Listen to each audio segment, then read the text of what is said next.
നമുക്ക് ഇന്ന് ഒരു പെയിൻറ്റ് മിക്സിങ് പാലറ്റ് ഉണ്ടാക്കിയെടുക്കാം. കുറേ ദിവസമായി ഞാനത് വീഡിയോ ചെയ്യണം വിചാരിക്കുന്നു, കാരണം എൻ്റെ അടുത്ത് അതില്ല.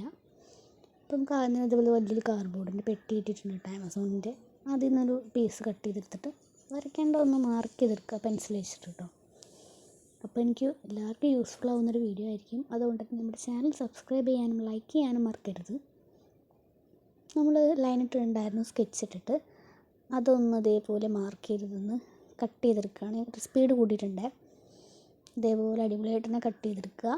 കുറച്ച് ബുദ്ധിമുട്ടാണ് ഇതേപോലെ വളഞ്ഞ് തിരിഞ്ഞൊക്കെ കത്രിക വെച്ചിട്ട് കട്ട് ചെയ്യാനുണ്ട്. ബ്ലേഡ് ഉണ്ടെങ്കിൽ സുഖമാണ്. ഓക്കെ, ബ്ലേഡ് വെച്ചിട്ട് കട്ട് ചെയ്യുമ്പോൾ സൂക്ഷിക്കണം, കയ്യിൽ ബ്ലേഡ് കൊള്ളാതെ നോക്കണേ.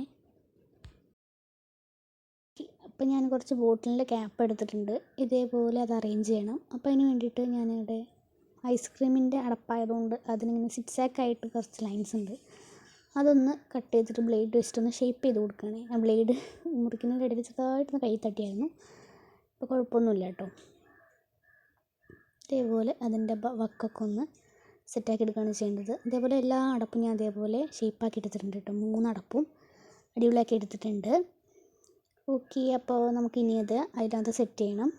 അപ്പോൾ അതിന് വേണ്ടിയിട്ട് ഇതേപോലെ നമ്മളൊരു എടുത്തിട്ടുണ്ട്. എന്തായാലും കണക്റ്റ് ആവുമോ ഇല്ലേ നോക്കണം. 3 ഇതേപോലെയാണ് അറേഞ്ച് ചെയ്യുന്നത് കേട്ടോ. ഞാൻ ഒരു വലിയ പ്ലേറ്റ്, പിന്നെ ഒരു 3 ഐസ്ക്രീമിൻ്റെ, പിന്നെ ഒരു ചെറിയ ക്യാപ്പ്. ഇത് ഇതേപോലെ ഒട്ടിച്ചെടുക്കുകയാണ് ഫസ്റ്റ് ചെയ്യേണ്ടത്. പക്ഷേ ഒട്ടിക്കുന്നതിന് മുന്നേ ആയിട്ട് നമുക്ക് വേറൊരു സ്റ്റെപ്പ് ചെയ്യണം കേട്ടോ. അതിന് ശേഷമാണ് നമ്മൾ ഗ്ലൂ ചെയ്യേണ്ടത്.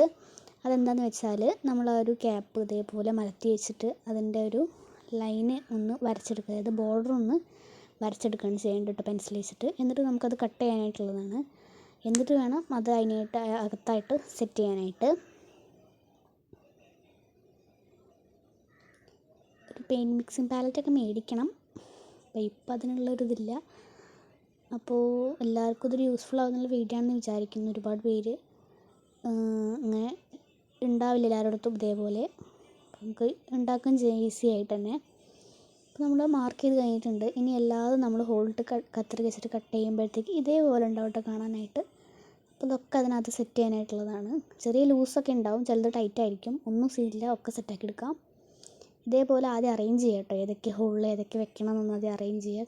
ഓക്കെ, എല്ലാതും ഞാൻ കട്ട് ചെയ്തപ്പോഴത്തേക്കും ഒക്കെ ലൂസായിപ്പോയി, കറക്റ്റ് സൈസിനല്ല കിട്ടിയത്. കുഴപ്പമില്ല, നമുക്കെല്ലാം സെറ്റാക്കി എടുക്കാം. ഇതേപോലെ എല്ലാ ഹോളിലും ഓരോന്നായിട്ട് അറേഞ്ച് ചെയ്ത് കൊടുക്കുകയാണ് ചെയ്യേണ്ടത്. ഇനി നമ്മളതെല്ലാം ഗ്ലൂ ചെയ്തെടുക്കുക ഗ്ലൂ ഗണ്ണ് വെച്ചിട്ട്.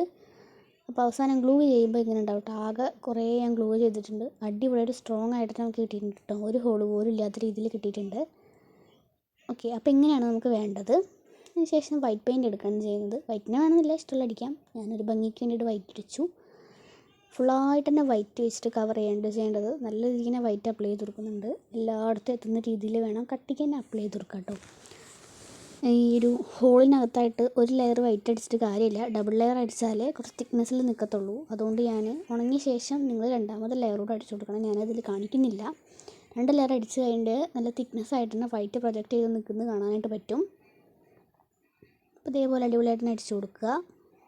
എവിടെയും ഫുൾഫില്ല് ചെയ്യാതെ ഫുള്ളായിട്ട് തന്നെ ചെയ്തെടുക്കണം കേട്ടോ. ഫസ്റ്റ് അടിക്കുമ്പോഴത്തേക്ക് അതിനകത്തൊന്നും, കാരണം പ്ലാസ്റ്റിക് മെറ്റീരിയൽ ആയതുകൊണ്ട് തന്നെ പെട്ടെന്ന് പെയിൻറ്റ് പിടിക്കില്ല. അപ്പോൾ ഡബിൾ കോട്ട് അടിക്കുന്ന സമയത്ത് അടിപൊളിയായിട്ട് തന്നെ പെയിൻ്റ് ആകും. അപ്പോൾ ഡബിൾ കോട്ട് അടിക്കാനായിട്ട് ശ്രദ്ധിക്കുക. ഞാനിവിടെ യൂസ് ചെയ്തിരിക്കുന്നത് അക്രലിക് കളറാണ്. അതാകുമ്പോൾ ഒന്നുകൂടി ഫ്ലെക്സിബിൾ ആയിരിക്കും എന്ന് വിചാരിച്ചിട്ട്.